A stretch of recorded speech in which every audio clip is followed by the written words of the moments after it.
ಇವತ್ತಿನ ಕರ್ಣ ಸೀರಿಯಲಲ್ಲಿ ಕರ್ಣ ನಿಧಿ ಗೊಂಬೆ ಹುಡುಕೊಂಡು ಸ್ಲಮ್ ಏರಿಯಾಗೆ ಹೋಗ್ತಾನೆ. ಸ್ಲಮ್ ಏರಿಯಾದಲ್ಲಿ ಎಲ್ರಿಗೂ ಫೋಟೋ ತೋರಿಸ್ತಿರ್ತಾನೆ, ಈ ಗೊಂಬೆ ನೋಡಿದ್ದೀರಾ ಅಂತ.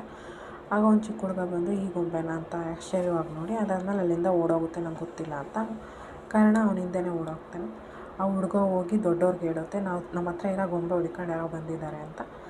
ಆ ದೊಡ್ಡ ಹುಡುಗ ಇದ್ದವನು ಏನು ಮಾಡ್ತಾನೆ ಅಂತ ಅಂದರೆ, ಈ ಗೊಂಬೆ ನಿಮಗೆ ಬೇಕು ಅಂದರೆ ನಾವು ಹೇಳ್ದಂಗೆ ಮಾಡಬೇಕು ಅಂತ ಹೇಳ್ತಾನೆ. ಏನಪ್ಪ ಅಂತ ಅಂದರೆ, ಅವನ ಕೈಲಿ ಟಯರ್ ಓಡಿಸೋದು, ಅದಾದಮೇಲೆ ಆಟ ಆಡಿಸಿ, ಅದಾದಮೇಲೆ ಕೊನೆಗೆ ಕಸದ ತೊಟ್ಟಿಲಿ ಪ್ಲಾಸ್ಟಿಕ್ನ ಹಾಯ್ಕೊಂಡು ತರಬೇಕು ಅನ್ನೋ 3 ಟಾಸ್ಕ್ಗಳನ್ನ ಕೊಡ್ತಾರೆ.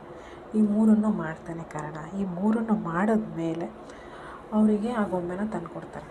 ಆವಾಗ ಅವ್ರು ಕೇಳ್ತಾರೆ, ಯಾಕಣ್ಣ ನೀವು ಈ ಗೊಂಬೆಗೋಸ್ಕರ ಇಷ್ಟೊಂದು ಕಷ್ಟಪಟ್ರಿ ಅಂದಾಗ ಅವ್ನು ಕರ್ಣ ಹೇಳ್ತಾನೆ, ನಾನು ಇಷ್ಟಪಡೋರಿಗೆ ಈ ಗೊಂಬೆ ಅಂದರೆ ಇಷ್ಟ, ಅದಕ್ಕೋಸ್ಕರ ನಾನು ಈ ಗೊಂಬೆನ ಹುಡುಕೊಂಡು ಬಂದೆ ಅಂದ್ಬಿಟ್ಟು ಅದಾದಮೇಲೆ ಆ ಮಕ್ಳು ಹೇಳ್ತಾರೆ, ಫಿಲಮಲ್ಲಿ ಹೀರೋಯಿನ್ನುಗೋಸ್ಕರ ಹೀರೋ ಈ ಥರ ಮಾಡ್ತಾರೆ, ಅದೇ ಥರ ನೀವು ಮಾಡ್ತಾಯಿದ್ದೀರ ಅಂತ ಹೇಳ್ಬಿಟ್ಟು ನೆಕ್ಸ್ಟು ಕರ್ಣ ಅವರಿಗೆ ಅಂತ ಏನೋ ಗಿಫ್ಟ್ ಇದೆ ಅಂತ ಹೇಳ್ಬಿಟ್ಟು ಮಕ್ಳಿಗೆಲ್ಲ ಗಿಫ್ಟ್ ಕೊಡ್ತಾನೆ. ನೆಕ್ಸ್ಟು ಶ್ರಾವಣಿ ಸುಬ್ರಹ್ಮಣ್ಯದಲ್ಲಿ ಅವರಪ್ಪ ವಿದ್ಯಾಮಂತ್ರಿ ಅಲ್ವಾ, ಅವರಪ್ಪನ ಕಾಲ್ ಮಾಡಿ ಈ ಥರ ಸ್ಲಮ್ ಏರಿಯಾದಲ್ಲಿ ಮಕ್ಕಳಿದ್ದಾರೆ, ಅವ್ರಿಗೆ ಎಜುಕೇಷನ್ಗೆ ಸಪೋರ್ಟ್ ಮಾಡಬೇಕು ಅಂತ ಇನ್ಫಾರ್ಮ್ ಮಾಡ್ತಾನೆ. ಈ ಕಡೆ ನಿನ್ನೆ ಎಪಿಸೋಡಲ್ಲಿ ಏನಾಗಿರುತ್ತೆ, ನಿತ್ಯ ಹೊಟ್ಟೆ ನೋವು ಅಂತ ಕೂತಿರ್ಬೇಕಾದ್ರೆ ಅವರು ಮನೇಲಿರೋ ಡಾಕ್ಟ್ರು ಅವ್ರ ಅತ್ತೆಗೆ ಚೆಕ್ ಮಾಡೋಕ್ಕೆ ಹೇಳ್ತಾರೆ ಅವ್ರ ಅಜ್ಜಿ. ಅಷ್ಟರಲ್ಲಿ ಇವಳು ನಿತ್ಯ ಇಲ್ಲ ನಾನು ಹುಷಾರಾಗಿದ್ದೀನಿ, ಹೊರಗಡೆ ಊಟ ತಿನ್ನಲ್ಲ, ಕಾರಣ ಟ್ರೀಟ್ಮೆಂಟ್ ಕೊಟ್ಟಿದ್ರು, ಮೇ ಬಿ ಅದರಿಂದ ಒಂದು ಸ್ವಲ್ಪ ಹೊಟ್ಟೆ ತೊಳಸ್ದಂಗಾಯಿತು ಅಂತ ಹೇಳ್ತಾಳೆ.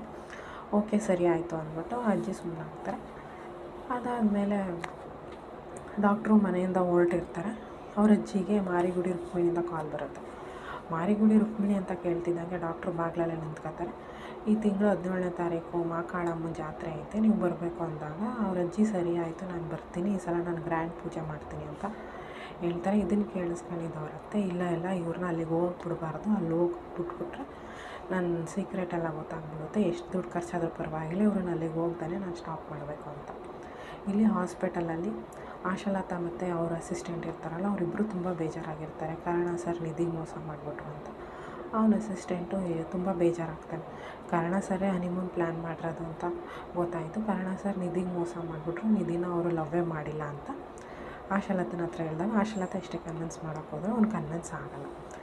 ಇಲ್ಲಿ ನಿಧಿ ಗೊಂಬೆ ಹುಡಿಕೊಂಡು ಫುಲ್ಲು ಎಲ್ಲಿ ಬಂದಿರ್ತಾಳೆ ಅಂತಲೇ ಗೊತ್ತಿರಲ್ಲ, ಕೃಷ್ಣನ ನೆನಪು ಮಾಡ್ಕೊಂಡು ದೇವರು ಕೃಷ್ಣನ ನೆನಪು ಮಾಡ್ಕೊಂಡು ಹೋಗ್ತಾ ಇರ್ತಾಳೆ. ಸಡನ್ನಾಗಿ ಅವಳಿಗೆ ಕಾಲ್ ಬರುತ್ತೆ.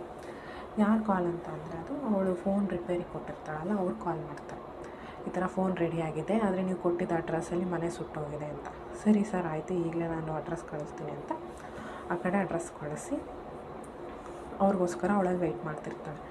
ಮನೇಲಿ ಮತ್ತೆ ನಿತ್ಯಂಗೆ ಹಿಂಸೆ ಕೊಡಬೇಕು ಅಂತ ಅಂದ್ಬಿಟ್ಟು ಇವರು ಕರ್ಣನಪ್ಪ ಮತ್ತು ಅವ್ರ ಚಿಕ್ಕಪ್ಪ ಇಬ್ಬರು ಪ್ಲ್ಯಾನ್ ಮಾಡಿ ಇವ್ರದ್ದು ತೇಜಸ್ಸು ಮತ್ತು ನಿತ್ಯನ ಮದುವೆ ಫೋಟೋನ ತಂದು ಕೊಟ್ಟು ಹೇಳ್ತಾರೆ, ನೋಡು ನಿನ್ನ ಅದೃಷ್ಟ ನೋಡು, ಯಾರನ್ನೂ ಲವ್ ಮಾಡಿದೆ, ಯಾರನ್ನೂ ಮದುವೆ ಆಗಿದೆಯಾ, ಇಷ್ಟು ದೊಡ್ಡ ಮನೆ, ಗಂಡ ಡಾಕ್ಟ್ರು ಅಂತ ಎಲ್ಲ ಅವಳಿಗೆ ತುಂಬ ಚುಚ್ಚು ಮಾತಾಡ್ಬಿಟ್ಟು ಹೋಗ್ತಾನೆ.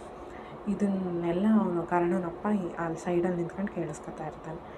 ಅವನು ಹೋದ್ಮೇಲೆ ನಿತ್ಯ ಈ ಕಡೆ ಫೋಟೋನೆಲ್ಲ ಅರ್ಧಾಕಿ, ನೀನು ಮೋಸಗಾರ, ನೀನು ನನಗೆ ಮೋಸ ಮಾಡಿದೆ, ನಿನ್ನ ನೆನಪು ನನ್ನಿಂದ ಹೊರಟೋಗ್ಬೇಕು ಅಂತ ಅಳ್ತಾ ಇರ್ತಾಳೆ. ಅದೇ ಇವತ್ತಿನ ಎಪಿಸೋಡಲ್ಲಿ ಆಗಿದೆ.